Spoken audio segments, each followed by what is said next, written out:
Last video में आपने देखा कि 10th के बाद स्ट्रीम सेलेक्ट करते वक्त हम किन बातों पे ध्यान दें। तो मैं हूं आपके सामने CA Swati Agarwal taxonomy team से। तो आज हम लोग बात करते हैं कि कॉमर्स स्ट्रीम में क्या क्या बेनिफिट्स होते हैं। सबसे पहला तो ये इकोनॉमिकल होता है, बोलो तो कॉस्ट इफ़ेक्टिव होता है। इसके कई इकोनॉमिक बेनिफिट्स हैं।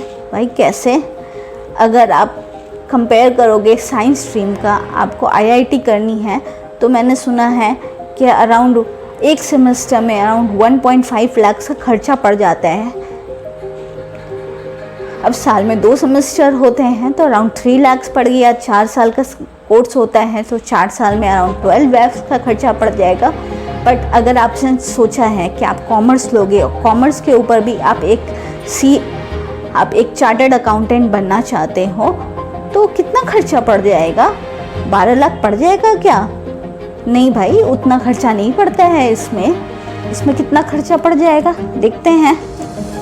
ICAI का अराउंड 1 लाख का खर्चा आप पकड़ सकते हो। Exam fees, prospectus, registration fees, उसका स्टडी मैट, सब कुछ कंसिडर करते हैं अराउंड 1 लाख का खर्चा पड़ जाएगा। और अगर आपने प्राइवेट ट्यूशन्स लिया है best to best educational institution से तो अराउंड आप कंसिडर कर सकते हो 2 लाख का खर्चा पकड़ सकते हो। तो मोटा मोटी आप देखो तो 3 to 3.5 लाख में आपका आराम से कोर्स हो जाएगा। प्लस आप सीए बन जाते हो तो खुद की फर्म खोल सकते हो, प्रैक्टिस कर सकते हो, अपने क्लाइंट्स बना सकते हो, बड़े बड़े ऑडिट्स मिलेंगे, पैसा ही पैसा।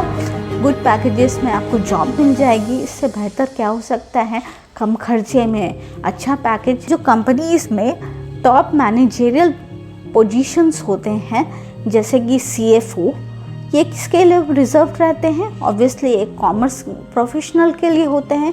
फिर जो कंपनी में एक कंपनी सेक्रेटरी की ज़रूरत तो पड़ती है, ये अगेन ही और she must be a commerce professional. Third आप देखोगे तो ज़्यादातर जो टॉप मैनेजरियल पोजीशंस हैं जैसे कि मार्केटिंग का मैनेजर हुआ, अकाउंट्स हेड हुआ, फाइनेंस हेड हुआ, ये सभी कॉमर्स प्रोफेशनल्स ही तो होते हैं। तीसरी बात, आपको बिजनेस करना है या आपको स्टार्टअप का नॉलेज चाहिए, आप स्टार्टअप करना चाहते हो। मैं कुछ कस्टमाइज टी-शर्ट्स बनाना चाहता हूँ तो इसके लिए ज़रूरी नहीं है कि मैं कॉमर्स बैकग्राउंड से हूँ, मगर कॉमर्स बैकग्राउंड से हूँ तो मुझे बहुत हेल्प मिल जाएगा। बहुत सारे टेकीज़ भी हैं जो कि अपना स्टार्टअप्स करना चाहते हैं तो वो बाद में क्या करते हैं, वो MBA कर लेते हैं इसके लिए। अब स्टार्टअप करना है तो स्टार्टअप में तो बहुत चीज़ें देखनी है। टी-शर्ट बनाना है, टी-शर्ट बनाते समय किन बातों पे ध्यान दें? प्रोडक्ट प्राइसिंग पे ध्यान देंगे, सेल्स पे देंगे, डिस्ट्रीब्यूशन पे देंगे, प्रॉफिट एंड लॉस पे देंगे, मार्केटिंग टेक्निक्स पे देंगे। तो ये सारा जो नॉलेज है हमें कहाँ से आएगा? कॉमर्स की दुनिया ही तो हमें ये सारी नॉलेज देती है। फिर उसके आगे चलते हैं। अब हम लोग को फाइनेंशियल नॉलेज चाहिए। हम लोग को शेयर्स में इन्वेस्ट करना है, म्यूचुअल फंड में इन्वेस्ट करना है, मार्केट ट्रेंड जानना है, प्रोडक्ट प्राइसिंग के बारे में नॉलेज चाहिए, कैसे सेव करें, अपना पैसा कहाँ लगाएं। तो अगर हम कॉमर्स बैकग्राउंड से बिलोंग करते हैं तो ऑब्वियसली हमें बहुत हेल्प मिलता है। अब जो है कॉमर्स स्ट्रीम है बहुत सारी जॉब अपॉर्चुनिटीज़ अपने साथ लाती हैं। आप चाहो तो CA बन जाओ, CS बन जाओ, CMA बन जाओ, कुछ नहीं किया तो एक नॉर्मल अकाउंटेंट की जॉब तो मिल ही जाएगी। बिज़नेस तो है ही, कॉमर्स वाले ज़्यादातर बिज़नेस करते हैं। फिर देखा जाए तो लॉयर भी बन सकते हो। कॉमर्स में बहुत सारी जॉब अपॉर्चुनिटीज़ हैं। अब लास्टली अगर आप देखना चाहो तो भाई इनकम तो बहुत सारा जनरेट कर लिया, बिज़नेस किया, किसी ने बिज़नेस किया तो किसी ने जॉब किया। अब किया तो है मगर गवर्नमेंट तो बोलती है भाई इनकम तो किए हो मगर टैक्स भी उस पर देना पड़ेगा।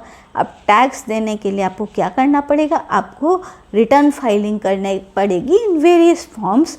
अगर आप मेनली तो इनकम टैक्स देना ही पड़ेगा। और अगर आप सेल एंड परचेज़ में डील करते हो, ट्रेडिंग करते हो तो ऑब्वियसली जीएसटी फाइलिंग भी करनी पड़ेगी। तो इन सभी चीज़ों के लिए आपको कहाँ जाना होगा? आप एस्ट्रोनॉट के पास तो जाओगे नहीं, जाना तो अकाउंटेंट के पास ही जाना होगा। और अकाउंटेंट कौन होता है? एक कॉमर्स का ही स्टूडेंट होता है, एक कॉमर्स बैकग्राउंड से ही बिलोंग करने वाला होता है।